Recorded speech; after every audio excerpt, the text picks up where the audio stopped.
back to the virtual studios of my first step ever. I'm so excited that we are heading towards our 150th episode very soon, which means that we have touched many lives on this particular podcast, and they have, in that order, touched so many lives who are listening to us today. And so, what would we really do on my first step ever? Well, for people who have already been following us, it's all about taking you to the behind the scenes of when someone takes the first step towards what they really find their purpose or even calling, or what they find that is what they would like to do as and when they go in their life. But that first step, the behind the scenes of that particular grind, that struggle, the whole process of discovering oneself is a bit challenging. But hey, that is the most beautiful part. And even if today you feel that you still don't know what you want to do, that's completely okay. I'm sure you really understand that what you are capable of, what you find your interest in, what you really like. So there is sort of a formula, maybe not a formula, but still something, that you can probably follow. And that's what we try and achieve here, to help you build that conviction, to help you take that first step. So please join me in welcoming, all the way from Newcastle, Jess Hodge. Welcome on my first step ever, Jess. Oh, thank you so much for having me. It's a pleasure. I am so excited that we have been able to, kind of get in touch with each other in some way. And I can see Yes. that why, because I think somewhere the stars align, and we're going to hear some really amazing takeaways, your insights and story over here. Before we do that, I like to introduce you to my listeners today. Jess Hodge is a devoted mother of three boys, and she's just not managing a family life, but she's also leading a sustainability revolution. As the founder of Resourceful Living, Jess transformed waste plastic into exquisite designer furniture. Wow. Showcasing her commitment to environmental stewardship. Beyond her entrepreneur endeavors, Jess' journey from university to unemployment and eventual career reentry has equipped her with invaluable insights into overcoming obstacles and seizing opportunities. Now I know for a lot of you listeners out there, this must have caught their attention. Going to the university, doing all that work, then getting unemployed, and then what? Coming back into this particular their own career, making it their own. How does this take place? We are going to have a bit of a spotlight on that particular journey of Jess. But before that, let's begin from where it all really begins. So, Jess, take us through your childhood. Please take us through the kind of mindset of the people that you were surrounded with while you were growing up. Yeah, so while I was growing up, I had an amazing childhood. It was my mother and father and younger brother, and it was really instilled in us to, like, study hard, put in your 100% effort, and things will come to fruition. So I tried really hard at school. I put everything into it, and then it was just once you finish year 12 to go on and do university. But growing up, mum and dad were always like, whatever you'd like to do, you'll be able to do it. Yeah, so it was a wonderful childhood, and that's the type of family that I was surrounded by. That's lovely to hear. Now, Jess, I'm going to throw in a question over here, which I have actually never asked any of my guest speakers before. Because I think with the time that I've had conversations, even I am growing in many ways and in my thinking. And I think this is the time when I would like to ask you, why did you follow what your parents were, telling you at that point in time? What made you follow them with whatever they told you about doing it? I think because you have no life experience.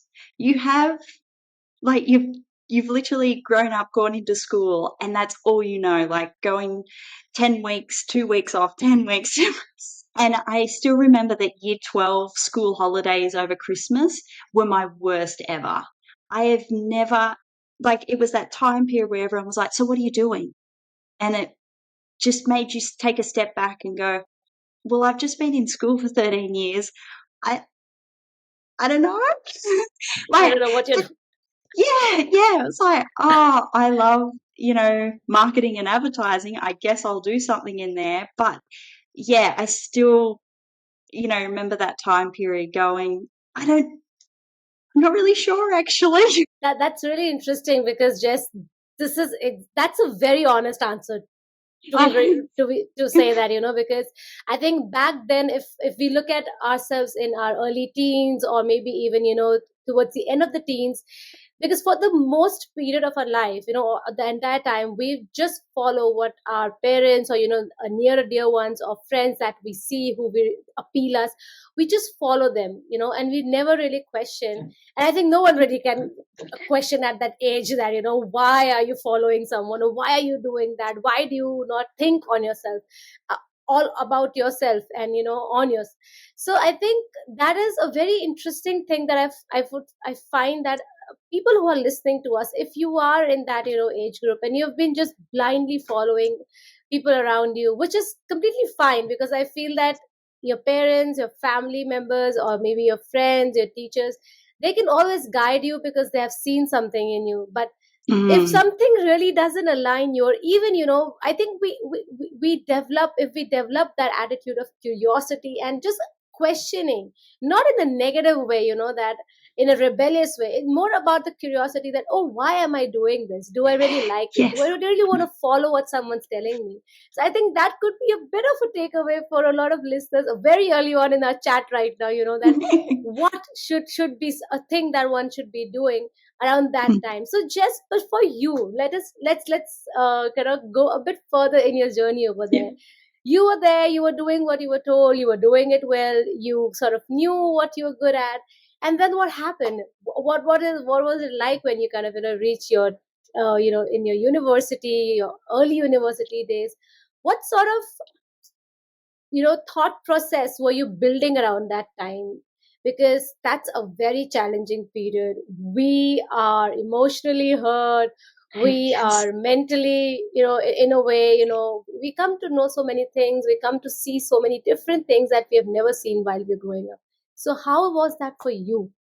Yeah, so university was definitely interesting. I managed to do my degree with all but doing one exam because I decided to play to my strengths. So I was quite good at presentations. So I used to pick all my electives based on what sort of end of Intelligent. year. Yeah. So guys, if you're not great at exams, there are other courses out there that you can just, ace it through by doing a presentation or something.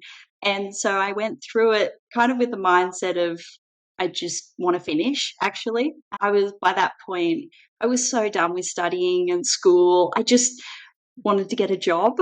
And so my goal was to get through university with a degree. So, Jess, we see that you are following your own path over here. You could figure out, what you are good at, and you could make some better judgments around what can really benefit you in the career.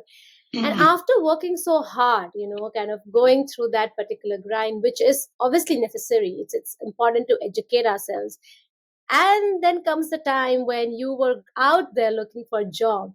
yes. What happened?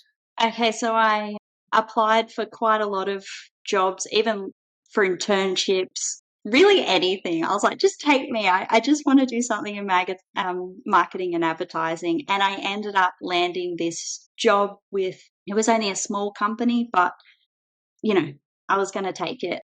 And it was 18 months, and they suddenly decided to fold. And 23-year-old me was like, hang on, I got told that if I went through school, uni, got a degree, I'd have a job, and it would just like, We all I smooth. don't know, as if I had finished. I don't know, like, yeah, but and then suddenly I was back on the job market, and it was horrendous. It was such a hit to my self-esteem, my confidence. I was out of work for 8 months, and not just from people say, "Oh, well, you must have only been trying for a select number of roles." No, I broadened my horizons. I was told that I was too overqualified for Coles, and I was then too underqualified, for marketing because I'd only had 18 months actually doing it, not, at university. And being told that over and over again, or not even hearing back, or it was so debilitating. like it still hurts me to this day of like letting other people decide if I would be good for a role. And I knew in myself that I give it everything. Like an opportunity, I will just run at. But I was getting hit constantly by brick walls, I guess, saying, no, sorry, not right. And, I'm fresh out of uni, and then they're like, oh, maybe when you come back with 5 years experience. Well, how do you get that? Yeah, you know, it's, so true. I actually want to kind of just pause here in your story and delve deep into this situation, because it's interesting that we speak about it, and I'm really sorry first of all that you had to go something through a situation which sort of leaves a sort of a trauma in us in certain mm, kind of in a way, it just leaves a very sour memory, even though we work on it, but sometimes it's just in there. yes. And it's very interesting that we're speaking about this, because I very recently, one of my friends reached out to me, and she was just telling me about the same situation that she was in. She worked so hard, she studied, she had all the box tick that one needs to Mm-hmm. do, and then she really worked hard to get the job that she did. She gave the exam, she studied, she gave the exams multiple times, and then finally cleared, the job started, and just within few months, she had to leave that job. Mm, And then again, she finds herself in this pool of, what did I do wrong? Why did that happen to me? And mm. because this is a mindset, we are fed with this, that once you study, things will be fine. Once you Yes. go to uni, things will be fine. Once you have a job, things will be fine. Once you have a family, things will be fine. But I think that is a mindset that we need to kind of challenge over here. Will that really be fine? Is this what life is all about? Life is certainly not linear.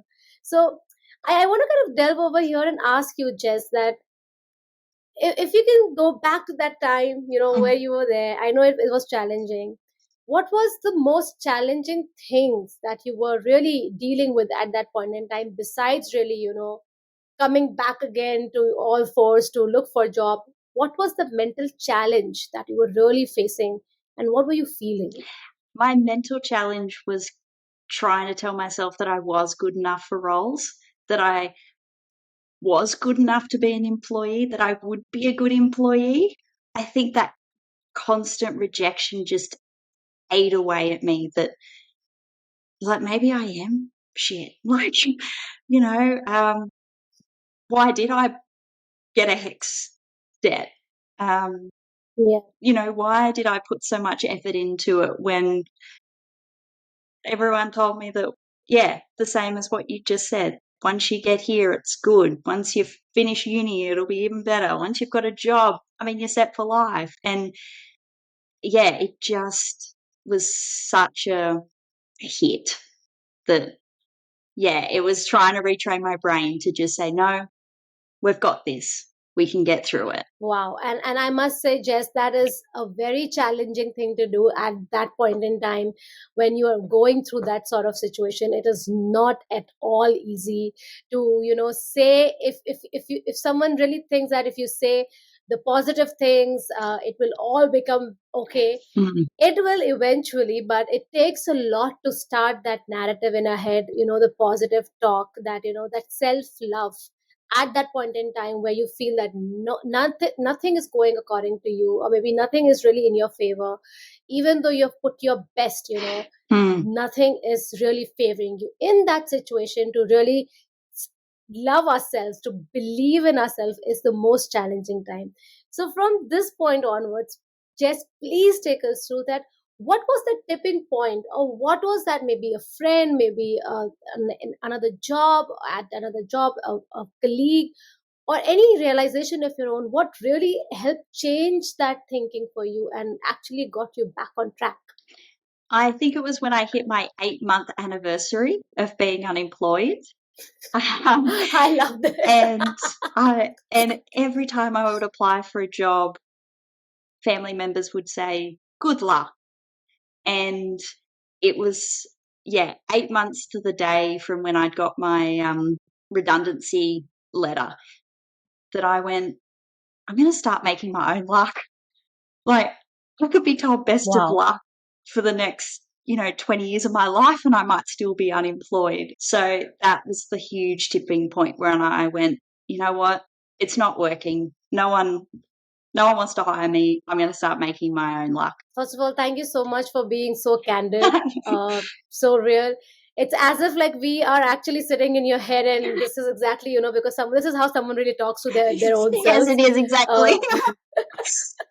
and we can actually hear you speaking to yourself, because this is exactly how our listeners are, maybe that's what they're even telling themselves. And I really like this thought process, that it's really you who can make difference in your life. It's really you who give meaning to your life, and it's really you who have to take that step. And this is the time when you feel that nothing is really working out for you. You have to kind of, I think, just take a really deep breath, sit for 2 minutes, and tell yourself that you are worth everything. Mm, It's not just about a job. It's just not about maybe people in your life who you associate some sort of status to. It is really about you. It will come to you, and you need to just keep moving on. And more than that, having that trust that you are worthy, you can make mm. things happen for you. So Jess, please take us through from there.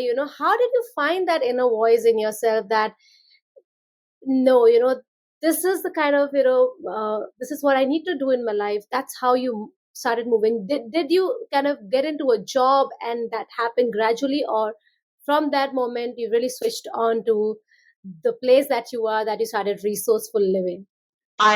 Decided to start my own marketing business is what I first did on that 8-month anniversary. So, I had my computer and Scary. and I went, you know what?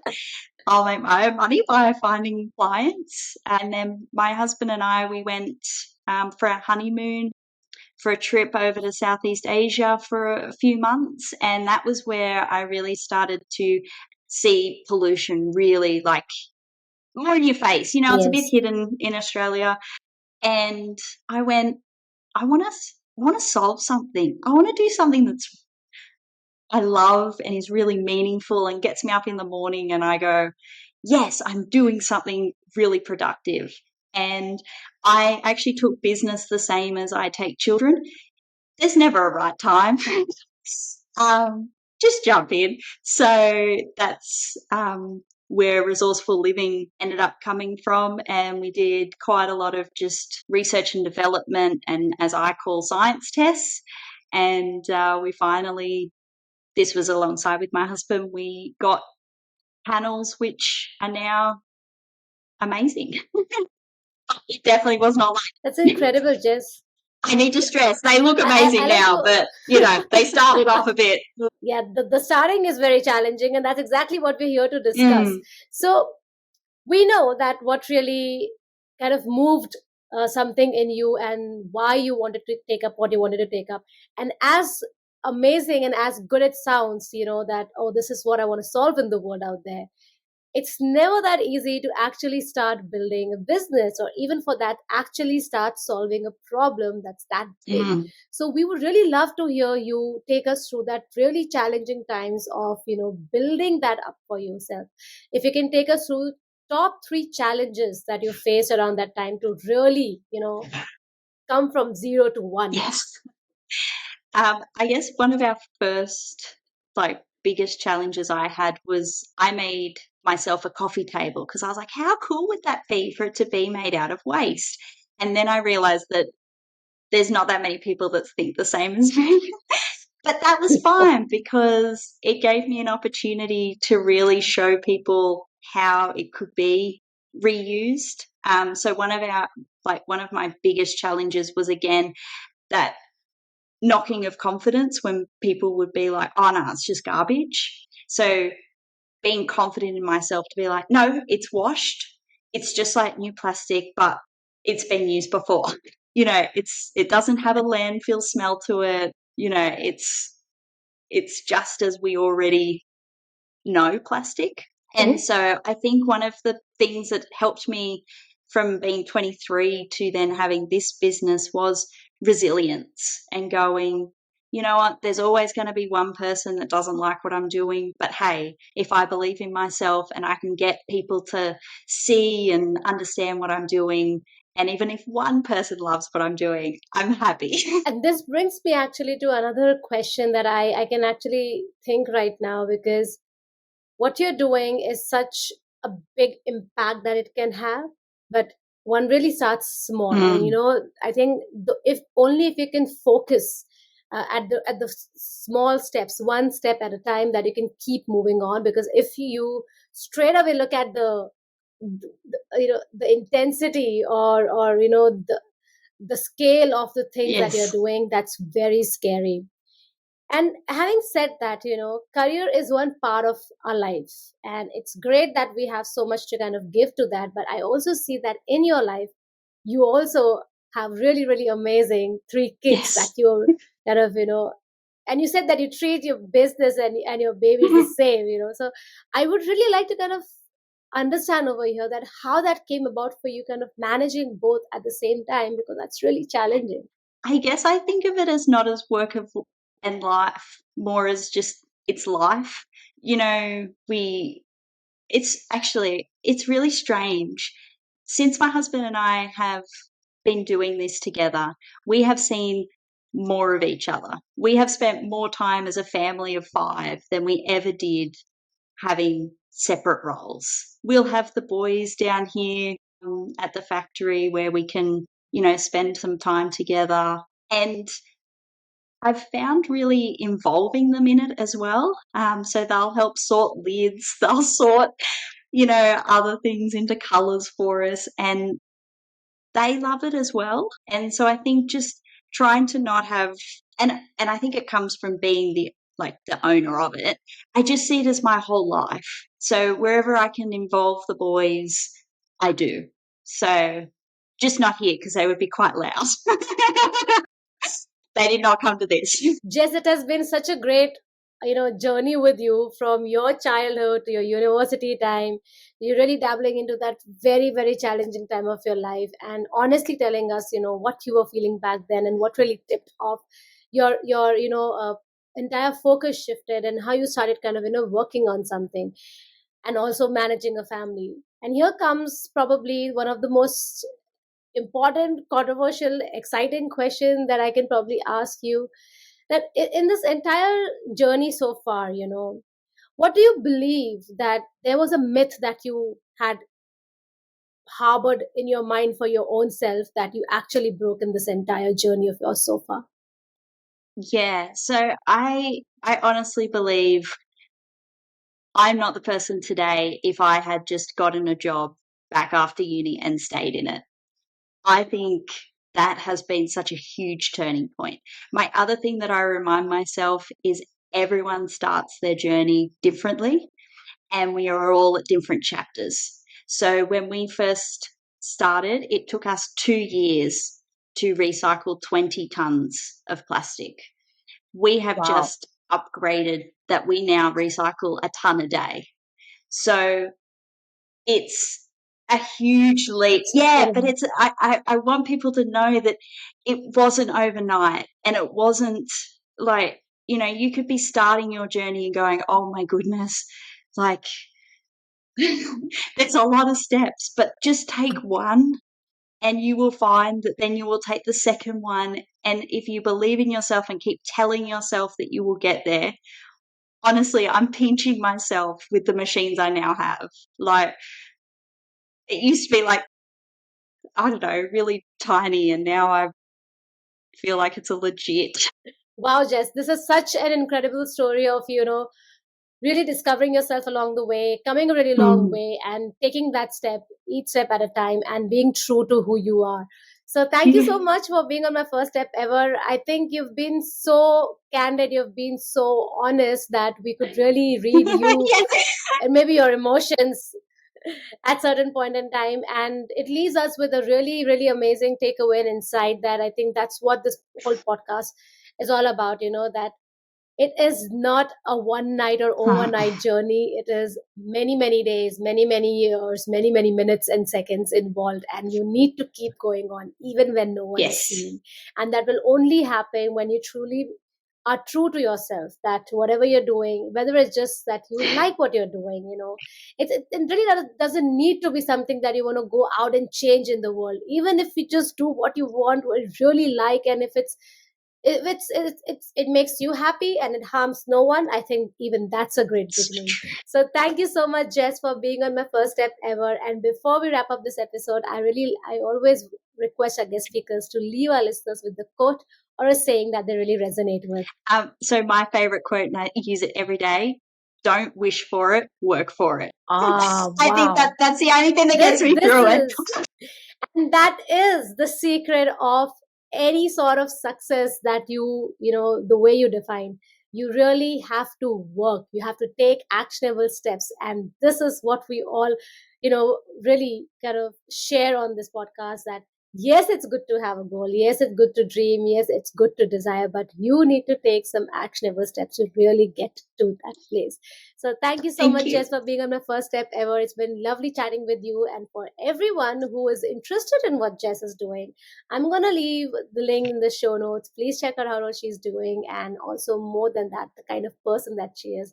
It was so lovely to Thank know her. Thank you so much for adding that you. another amazing story to my first step ever podcast today. And to all my listeners out there, as I always say, start believing in yourself and keep believing in yourself. Thank you so much, Thank you Jess. so much.